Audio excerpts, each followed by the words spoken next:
Assalamualaikum warahmatullahi wabarakatuh. Patepang deui dina pangajaran basa Sunda kelas genep. Dina waktos ieu pangajaran basa Sundana materina ngeunaan istilah perdagangan. Naon istilah perdagangan? Naon bae contoh-contohna? Hayu urang sami-sami ngadangukeun. Istilah perdagangan nyaeta kecap-kecap anu aya patalina jeung kagiatan dagang.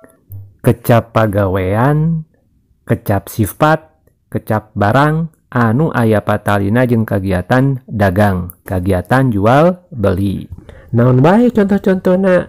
Anu kahiji rancage. Rancage artina kreatif, anu boga dagangan, anu boga usaha biasana boga sifat rancage kreatif. Restoran. Restoran mah rumah makan, warung sangu anu gede pisan. Meser. Meser artina meuli. Tradisional. Tradisional artina aya patalina jeung kabiasaan turun-temurun ti karuhun. Kagiatan dagang tradisional eta artina kagiatan dagang anu masih nurutkeun model-model anu baheula. Modern. Modern artina nurutkeun model anu aya di zaman ayeuna. Kagiatan dagang modern. Kagiatan dagang anu modelna, anu carana nurutkeun model-model anu aya di zaman kiwari, zaman ayeuna. Inovasi.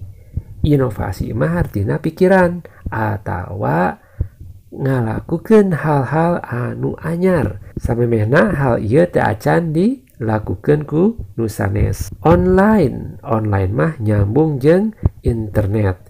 Kagiatan dagang online eta artina kagiatan dagang anu dilakukeun secara online. Pasar. Pasar mah tempat jual beli. Padagang. Padagang nyaeta anu jualan barang dagangan. Aya deui istilah merek dagangan atanapi merek dagang nyaeta ngaran barang daganganna. Motekar. Motekar mah loba kabisa, anu dagang atanapi padagang anu boga usaha salain boga sifat kreatif atanapi rancage oge boga sifat motekar. Kinten-kinten masih keneh aya istilah perdagangan anu sanes tangtos masih kene seueur. Sakitu wae contoh-contoh anu tiasa Bapak dugikeun. Hatur nuhun, mugi aya manfaatna.